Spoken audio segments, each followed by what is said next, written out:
Karso kakung putri wonten pundi kemawon. Wilujeng dalu wilujeng pepanggihan malih wonten ing giaran panggung ketoprak Radio Republik Indonesia ing Surakarta.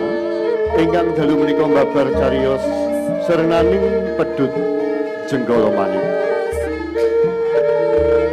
Para paraga ingkang kepareng besangaken cariyos wonten ing mrika langgat menika sinengguyung dening keluarga agung ketoprak Balekambang belasan ringgit tiyang Silwadari Prabu Klono Jatiwaseso kapitadosaken dumateng sedherek Ugo Darmanto ahli madya Putri Wandang Sari dening sedherek Yohana Sarjana Seni Patih Donopati dening sedherek Suwondo.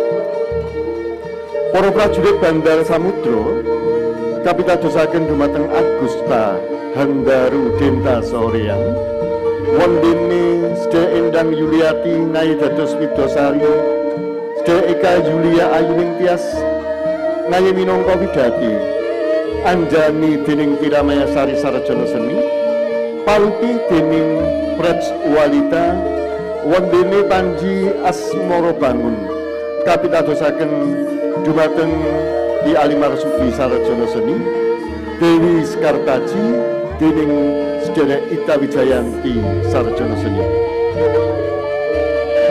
Panji Kartawa dalu menika kapitadosaken dumateng sedherek Joko Sunarna Aris Purwanto wondene Panji Gunung Sari dening sedherek Wahyu Sabto Pamungkas Sarjana Seni. Panji Carangwaspa dening sedherek Timotius Dewa Sarjana Seni. Asmara Bangun Tirang Setunggal dalu menika dening sedherek Joko Sugiono. Asmara Bangun Tirang Kalih dening sedherek Agus Gecul Sarjana Seni. Sedherek Lusono Bagus Wijaya Sarjana Seni dalu menika kapatah minangka Resi Curiganata wondene Ratu Dewi Kilisuci dening sedherek Mariani Sarjana Seni. Para prajurit Jenggala sedherek Bayu Aji Pamungkas sedherek Wahyu Dalasan Hakiki. Naskah saha sutradara sedherek Suwondo. Asisten sutradara Ki Ngabi Edi Sulestiono Sarjana Seni NU. Pengebrak sedherek Suwondo. Pranata Gending sedherek Untara Sarjana Seni Dalasan Topo Martatmo Sarjana Seni. Pranata Lampu sedherek Agus Mahendra Dalasan sedherek Yusuf. Pranata Swara sedherek Warsito saha Heriwiyono wondene teknik multimedia sedherek Junaidi. Pranata busana sedherek Tuti Retno Puji. Joko Priyono Dalasan sedherek Suparti. Dekorasi dening sedherek Raharjo Sakonco. Supervisi kameramen sedherek Gatot Yanto Sarjana Seni. Ordinator kesenian sedherek Untara Sarjana Seni Dalasan Ki Alimarsudi. Pengarah acara sedherek Gunawan. Pengarah giaran sedherek Topo Martatmo Sarjana Seni. Produser Ibu Tri Sejati SEMM. Produser pelaksana Ibu Dwiari Martani Sarjana Ekonomi. Kairingan karawitan Radio Republik Indonesia ing Surakarta Jangkep Surawati ingkang dalu menika pagelaran kayoman dening Kepala LPP Radio Republik Indonesia ing Surakarta Ibu Ati Indari Sarjana Hukum. Para rawuh, para sutresna budaya pamiyarsa kakung putri. Kados pundi babaring cariyos serenaning pedhut Jenggala Manik saking Auditorium Sarsito Mangunkusumo Radio Republik Indonesia ing Surakarta. Kula sowan panjenengan lumantar Radio Republik Indonesia ing Surakarta. Channel YouTube Radio Republik Indonesia ing Surakarta babar cariyos serenaning pedhut Jenggala Manik. Sumangga.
mangkene.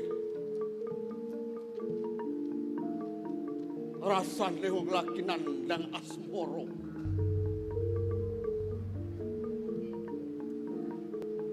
Yam-yam dalam perjiwatan Retno Akik Sesotya. Sapa duwe bojo jenglang pinangkung geluwing malang pun kakang priyabadi.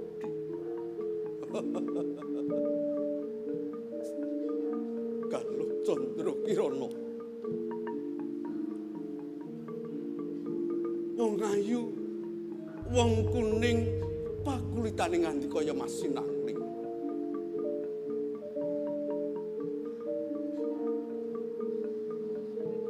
Kuning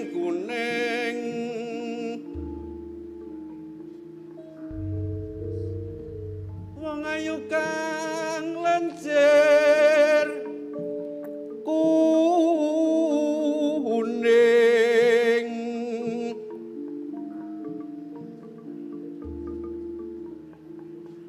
dasar sulistya ing warna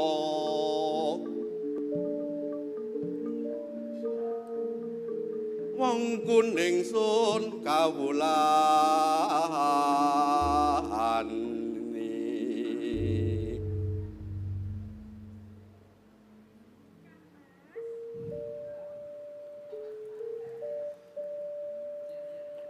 Loh, kowe Kang Mas Prabu Jati Wasesa. tenan apa kowe kuwi Sekar Taji? Inggih, kula ingkang sowan Kang Mas. Aku iki ngimpi. Kula pun Sekar Taji. Sik to, diwiten to aku iki. Saestu to? Ini kok ya rada-rada krasa ya? Kok ora lara? Kula badhe ngimbangi tresna panjenengan Kang Mas. Tenan apa kuwi? Inggih, Kowe ngimbangi katresnanku. kasinggihan. Anjasmu. Sekar Taji gini. Yam tilam memani edo wong ayu. Sekar Taji memani epon kakang sahyande.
ngladeni marang klono.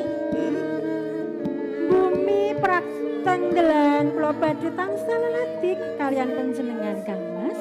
Padha karo aku. Ana ing jagat iki ora nono. Katresnan sing tak tujukake gajobo amung kowe. Semanten ugi kula Kangmas. Badhe kula udhakaken tresna kula kasok dumateng panjenengan Kangmas Klono Jatiwasesa. Gini.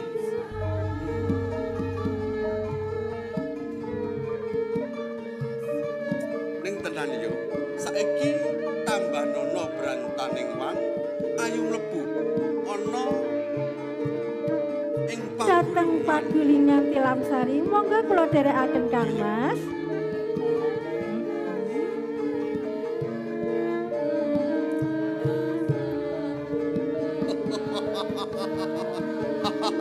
ayu tenan kowe. Inggih Loh!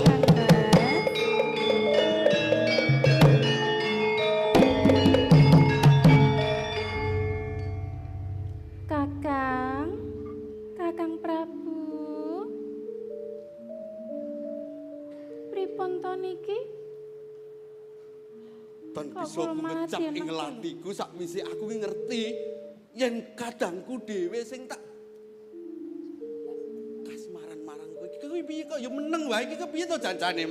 Lah pripun to Kakang Prabu menika? Lah kula meneng wae niku nggih pengene nggih rasake dirungrum menika pripun kok. Kowe iki ngrasake dirungrum. Lho kok iso? Nggih. Nggih nika nggih perkarane nggih kula Ngene. nggih pripun to, Dadi Kakang? ana ing pasiwakan iki mau kowe ngerti kabeh apa sing dadi lekasku ki mau? Lah nggih. Gandrung kuwi ya ngerti. Inggih to Kakang. Banjur kowe ngerti terus kowe ya kepengin digandrung ngono apa piye? Nggih, leres menika. Kowe iki wong wedok ya ngetek wae. Lho pripun to? Lah kaya ngono kok. Kok kaya Sapa padha sira karo kadange kelentek tuwa lho. ngono lho. Kowe iki gandrung karo sapa jancane? Nggih, saestunipun kula menika nggih gandrung kalian nanduke asmara kalian Prabu Kang Raden Panji Asmara kula kaget menika. Kowe iki gandrung karo Asmara Bangun. Lah nggih lha napa klintu napa kleru? Lah piye to? Lah pripun? Lah aku ngerti. Aku ngerti. Ngerti Yen napa? kowe iki gandrung Asmara Bangun wingko wis bubar. Lah kados pundi to Kakang? Ya. Kene iki piye? Kowe wis kadung tresna, aku kuwi ya tresna marang Sekartaji. Nah, nggih leres to. Wis ngene wae. Pripun? Gang Sira tak utus. Tumuju ana nggone ya kuwi Bapa Penemban Candala. Kowe njaluk sabyantu marang Bapa Penemban Candala ki mau. Nggih, sakniki. Sesuk. Mbejing to sakniki. Saiki? Oh nggih pun menawa menika pareng pamit nggih Kakang Iya, iya. Prabu nggih. Nyuwun tambahin pangestu. Sing hati-hati, Nggih. cah iki. Nggih. Pareng nggih Kakang Prabu.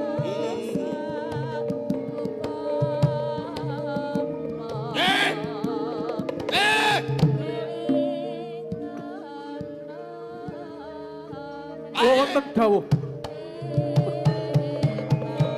Wonten napa kok panjenengan niku tansah jelek-jelek.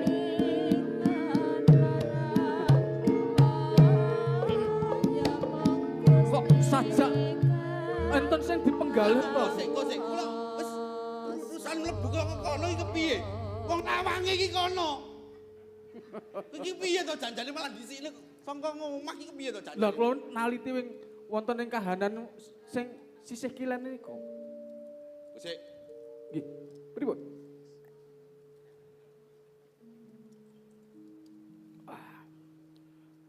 Yen mesti ndek ora tak blakake meneh pancen wektu dina iki aku lagi nandang asmara. Nandang asmara tegesipun kayungsun kalian satunggaling wanita. Iya.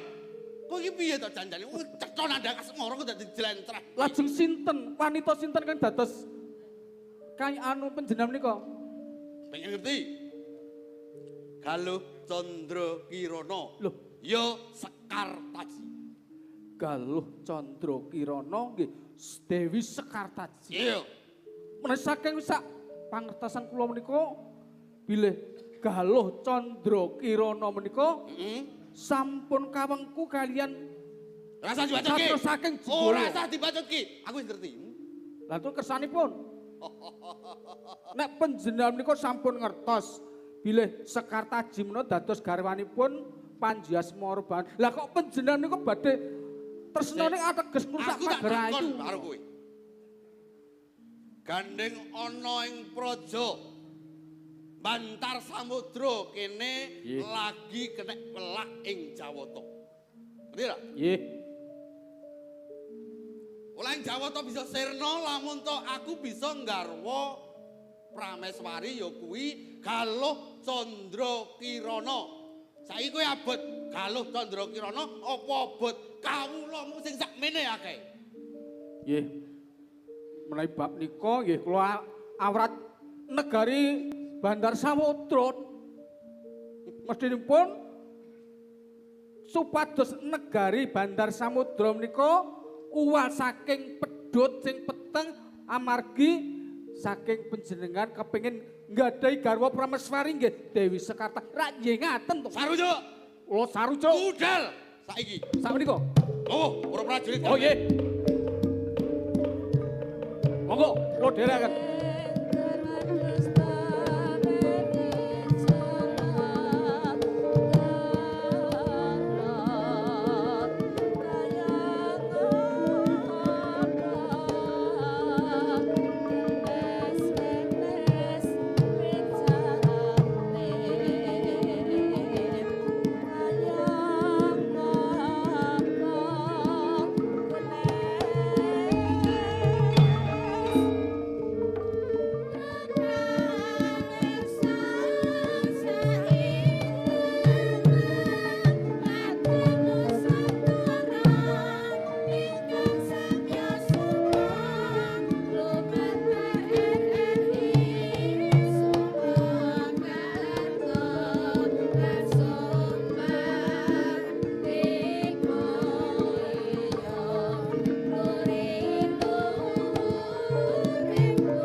Busanamu Coro Kanalendran. Busanamu Coro Kanalendran ngirit prajurit Saglar Sepapan. Wis ngancik tlatah Jenggala. Sapa sing dadi pandegane lan apa karepmu? Nalendra ing Bantar Samudra. Kelana tunjung seta kang dadi aranku lan dadi cucuk ing ajurit ing kene. Wis opo? Yo, aku putra Nata ing Jenggala, Panji Kartala. Panji Kartala. Kanan kene wis opo? Putra Kediri Panji Gunung Sari. Gunung Sari. Mas Panji? Mengko sik Sang Prabu Klana. Pi. Tak sawang ngirit prajurit Saglar Sepapan. Kowe tanpa paring nawala ananging kowe banjur arep mlebu ning tlatah Jenggala. Apa sediamu, Ya. Ana ing marga saiki aku wis ketemu marang Panji Sarangwasma. Kartala. Panji Kartala apa Carang? Panji Kartala. Nyuwun sewu Sang Prabu. Pancen Piye Gunung Sari? Panji Carangwasma ingkang alit menika. Oh, sing abang iki. Nggih. Kula Gunung Sari. Gunung Sari kok Kediri. Diwaspadake tenan. Iya. Sawangen. Ini Piye? sareneng saiki aku ki wis seneng, wis tresno marang Galuh Candra Kirana ing wektu dina iki aku bakal lumawat ana ing jenggala njaluk anane Galuh Candra Kirana. Cukup. Apa kowe ora kulak warta adol perang pangrungu? Menawa Sekar Taji wis dipundhut garwa kalawan kadangku Panjasmara bangun. Panji Kartolo. Tinimbang kraton Jenggala didi Karangabang, luwih becik Panjas si Sekar Taji ndang kula ono. Mengko dhisik. Kowe kuwi jeneng Ratu Gong Binetara. Kowe bakal ngobak-obak. Kowe bakal rusak pagrayu ngogak-ogak Tulasi Japa ora ana wanita liya sing bisa kok tresnani sing bakal dadi garwamu. Kok kowe bakal ngrebut garwane liyan. Aku ngrebut garwane kuwi mergo aku kuwi ya duwe dasar tak kandhani. Wangsulana Yai. Kawulaku ana ing Bantah Samudra ki yen aku ora iso garwa ya kuwi Sekar Taji wong-wong kabeh ing Bantar Samudra padha modar kandhani. Nek menawi mboten teng Jenggala wonten pripun teng Kediri mawon kathah putri-putri ingkang linuwih Iso ana kang wanita kang ayu. Nggih. Dadi ana Kediri kuwi akeh wanita sing ayu. Ha nggih. Arep diwenehke Prabu Kelana. Ah, mekaten. Ning ngene.